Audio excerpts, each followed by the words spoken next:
Welcome back to AU Family Channel, and thank you so much for being here. It truly means the world to have you as one of our loyal listeners. If our stories have ever touched your heart, we are so grateful that you keep coming back to spend this time with us. So find somewhere comfortable, take a slow, deep breath, and let us begin today's story, together. My brother Daniel was the person I wanted to become. Then he went overseas for 2 years, and the man who came home wore my brother's face but did not feel like him at all.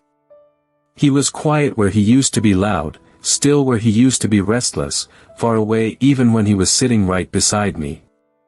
For a long time I believed I had lost him somewhere across the ocean, that the service had kept the real Daniel and sent back a stranger in his uniform. This is the story of how I got my brother back, one small and stubborn day at a time, and what our whole family learned about carrying someone through the dark until the light comes home.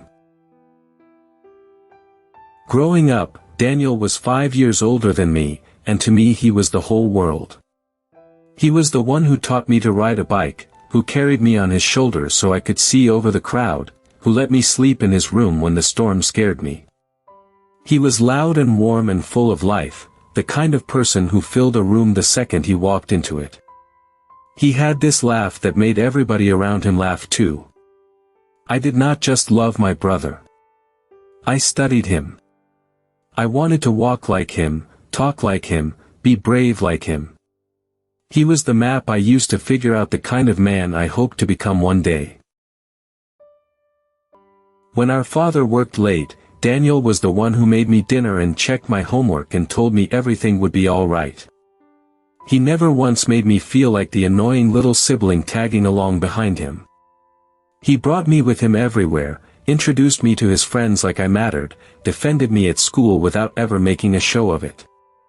He used to tell me that no matter what happened in life, he would always have my back. And I believed him completely, because in all my years he had never given me a single reason not to. My brother was my safe place in the world. I could not imagine a version of life where that would ever change. So when Daniel came home one evening and told us he had enlisted, that he was going to serve overseas, the ground shifted under me. I was 17, and I did not understand why he would choose to leave a life that seemed so full. He said he wanted to do something that mattered, to be part of something bigger than himself. Our mother cried at the kitchen table. Our father shook his hand and held it a beat too long. I was proud of him and terrified for him in the exact same breath. I told him I did not want him to go. He smiled and said he would be back before I even had time to miss him. He was wrong about that. The morning he left, we drove him to the airport in a silence none of us knew how to fill. I remember the way he looked in his uniform, taller somehow, older, already halfway to a place I could not follow. At the gate he hugged our parents for a long time. Then he pulled me in and told me to look after Mom and Dad while he was gone, to be the man of the house. He pressed his forehead to mine the way he used to when I was little. Then he turned and walked away, and I watched him go until he disappeared into the crowd. I did not know that the brother walking away was not quite the same one who would walk back to us. The first year was bearable because we still had pieces of him. He called when he could, and his voice on the phone sounded like home. He sent letters full of jokes and questions about my life, and I read them so many times the creases wore soft. But somewhere in the second year, the calls got shorter.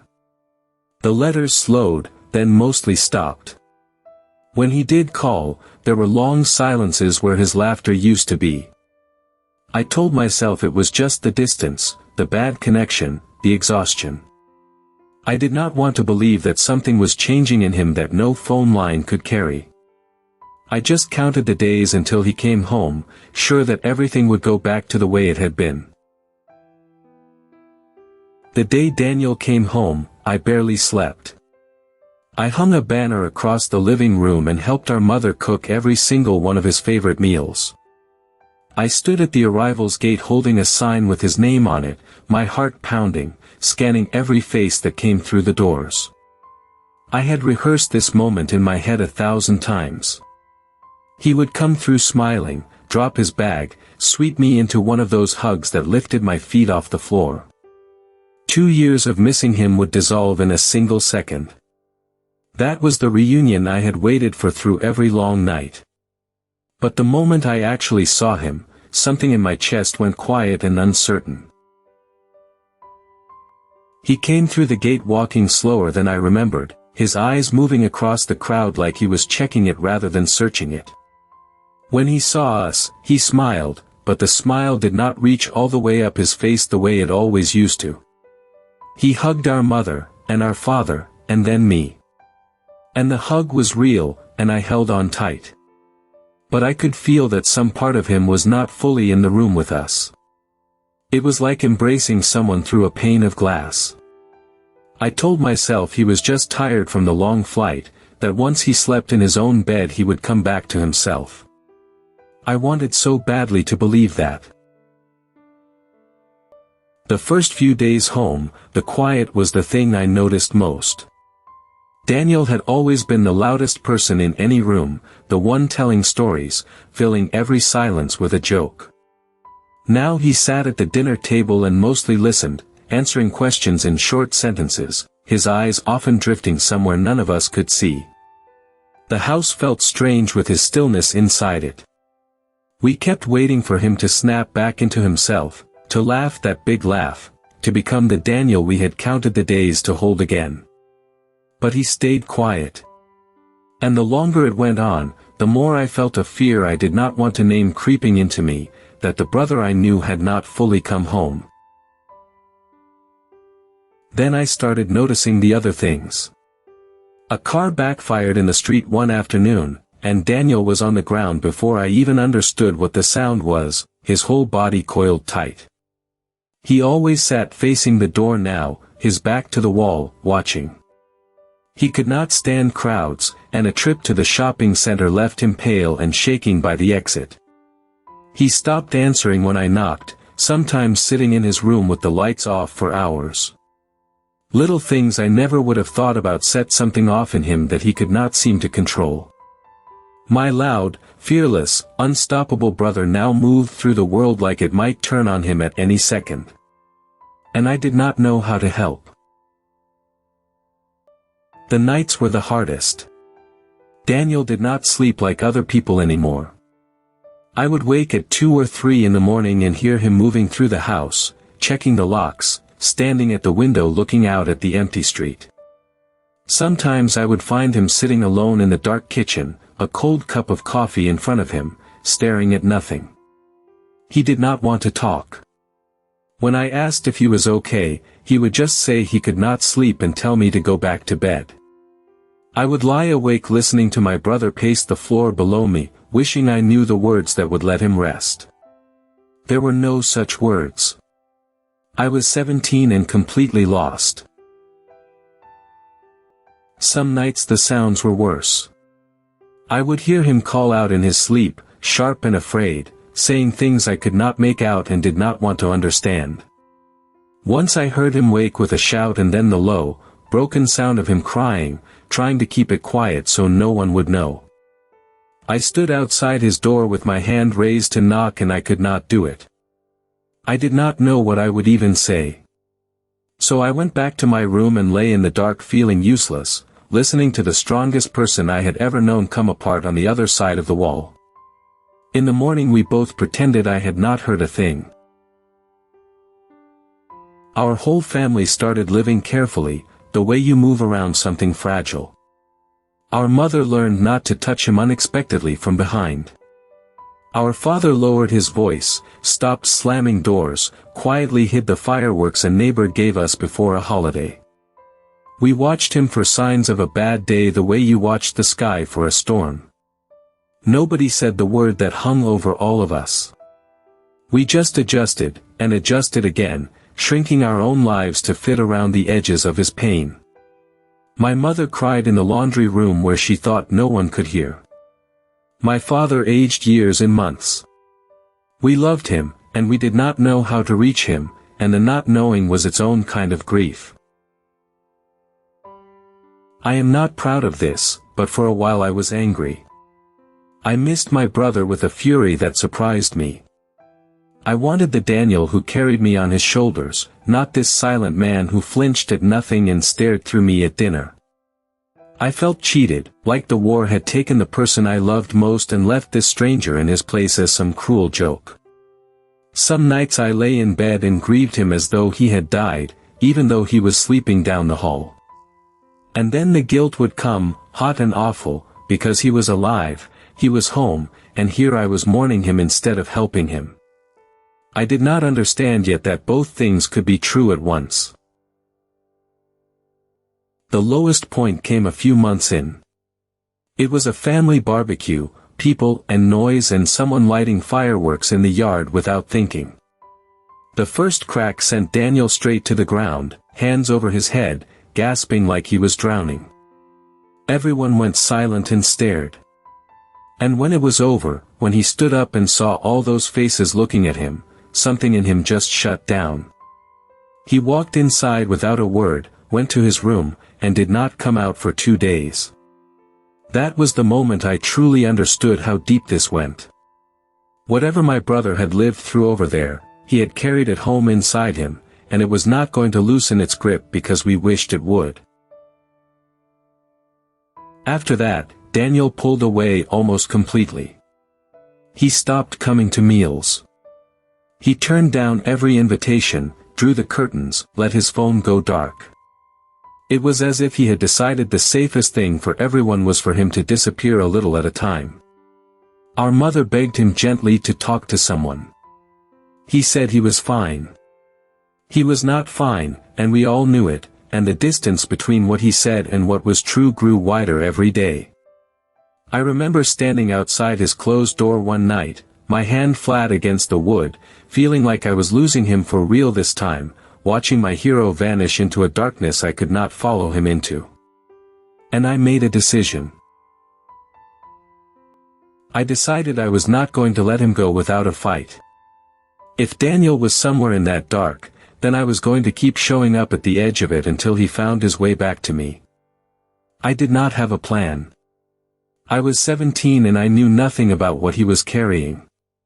But I knew my brother had never once given up on me, not through my worst tantrums or my hardest years, and I was not about to give up on him now. I stopped trying to force him back to who he used to be. Instead I decided to simply be near him, over and over, asking nothing, until being near me stopped feeling dangerous. It was the only thing I knew how to offer, so I offered it. So I started small. One evening I brought 2 cups of coffee up to his room, and I did not knock to be let in. I just sat down on the floor in the hallway outside his door and started talking about nothing. About a movie I had seen. About the neighbor's ridiculous dog. I told him I had left a coffee by the door and he did not have to drink it.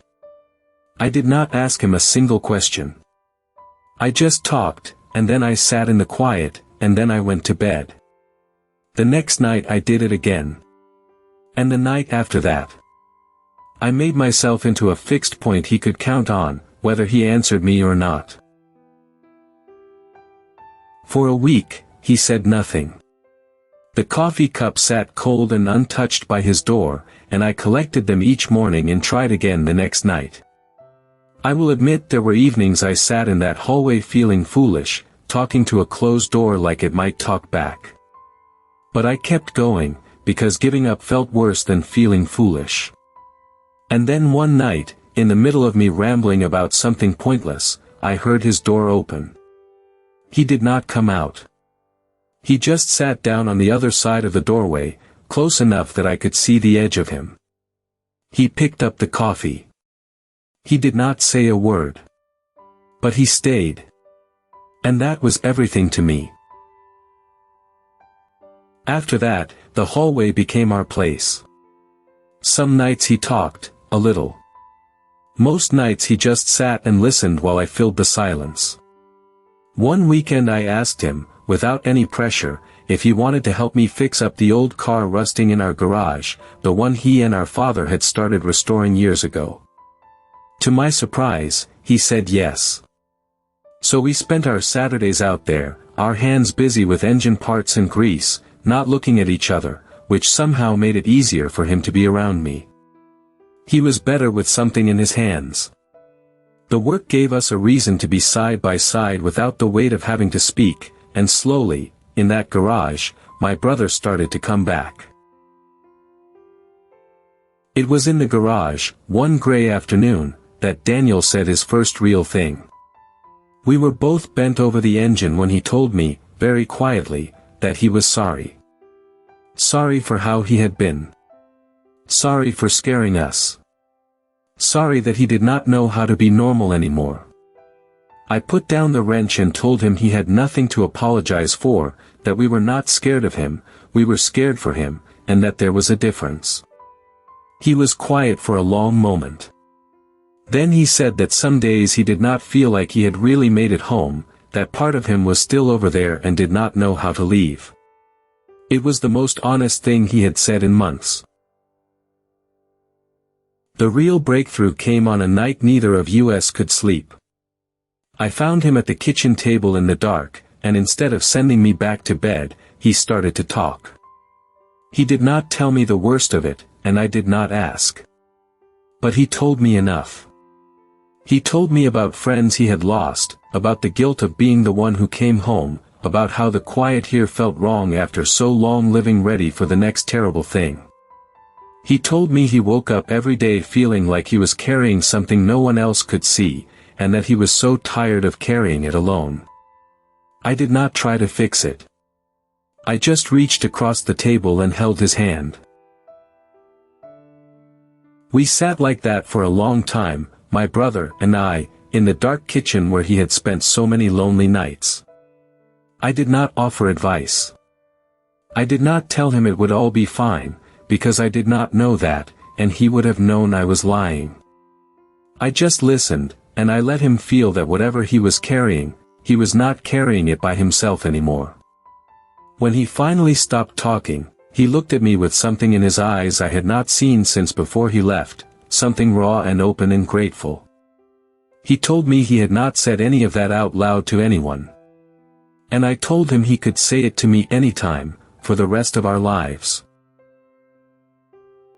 The next morning, for the first time, I told our parents what Daniel had been living with, the little he had let me see.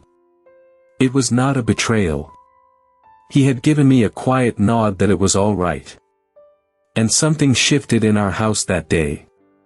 Our mother read everything she could find about what soldiers carry home, about the wounds that do not show on the skin. Our father found a counselor who worked with veterans and simply left the number on the kitchen table without a word of pressure.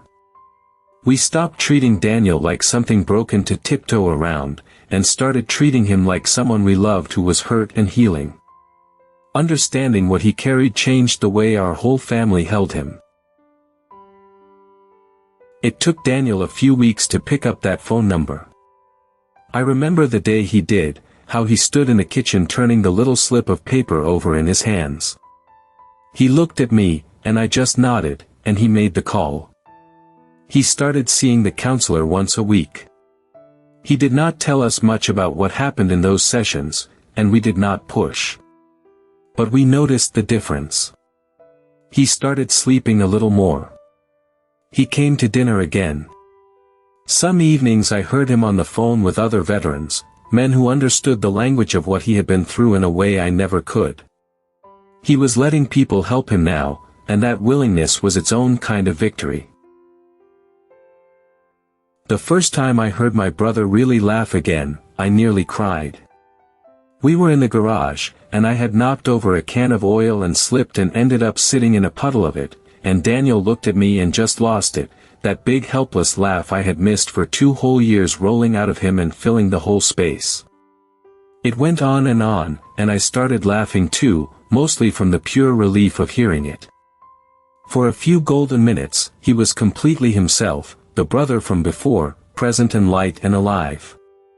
I knew it would not last all day, that the hard moments would still come. But it was proof. He was still in there.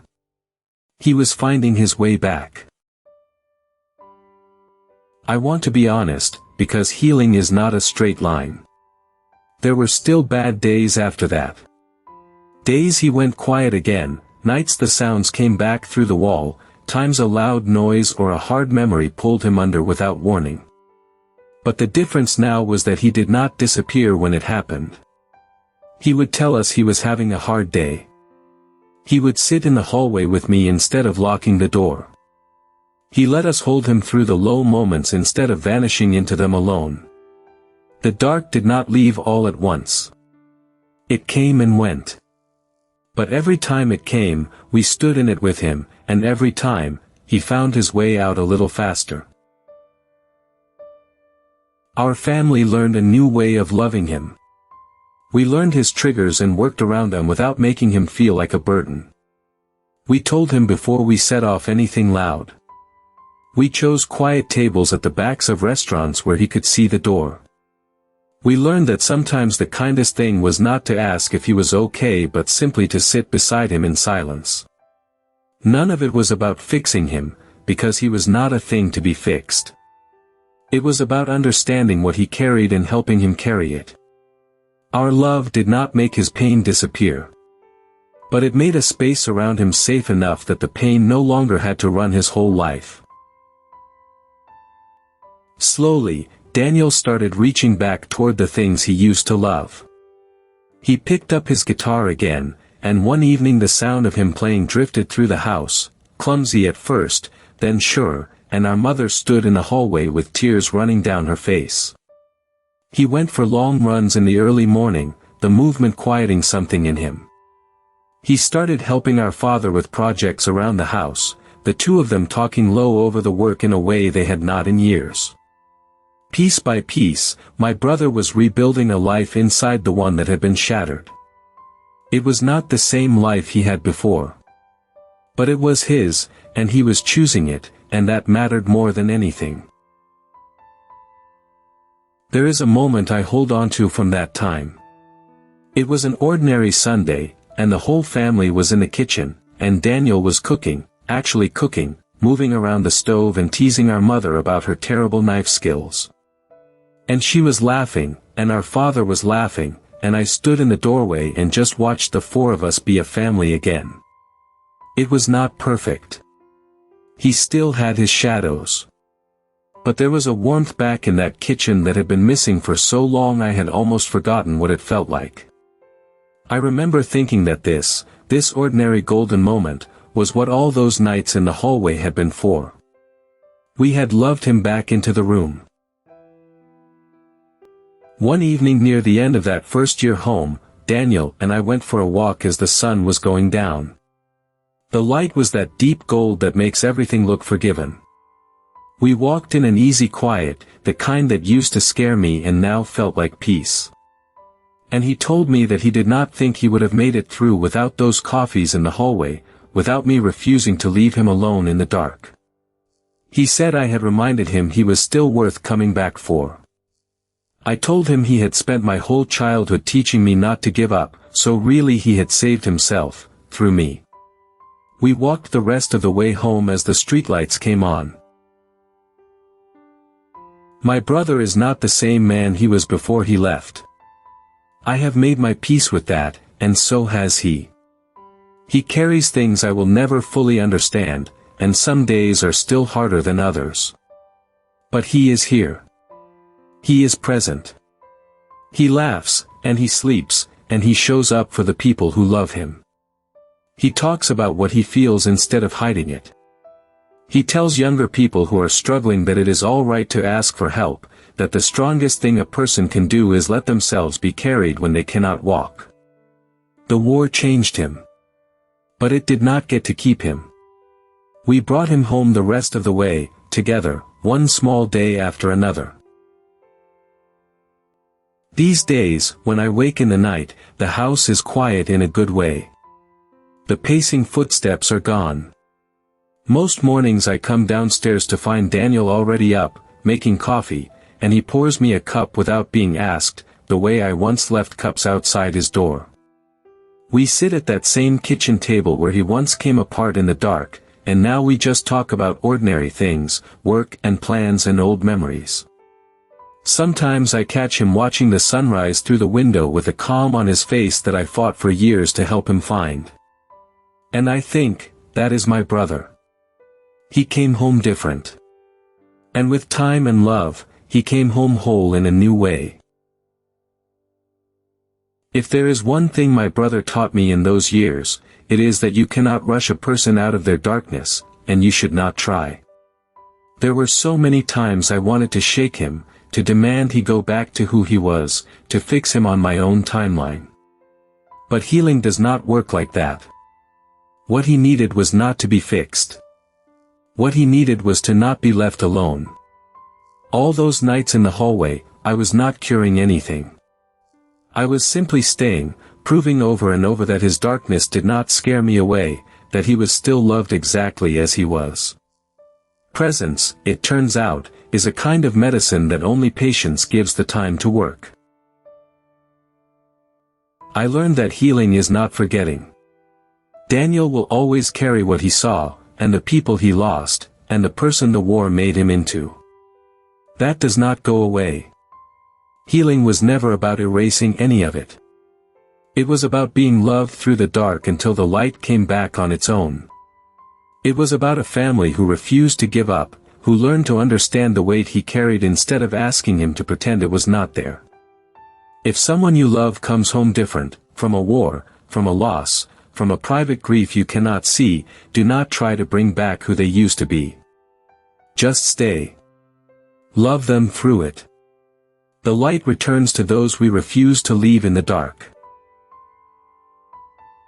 Thank you so much for staying with me all the way to the end of this story. It truly means the world that you are here. If Daniel's journey home moved your heart, please give this video a like and subscribe to AU Family Channel, where a brand new story is waiting for you every single week. And remember what my brother taught our whole family. Healing is not forgetting. It is being loved through the dark until the light returns. So if someone you love is struggling in a darkness you cannot see, please do not give up on them. Just keep showing up, one small day at a time. I will see you in the next one.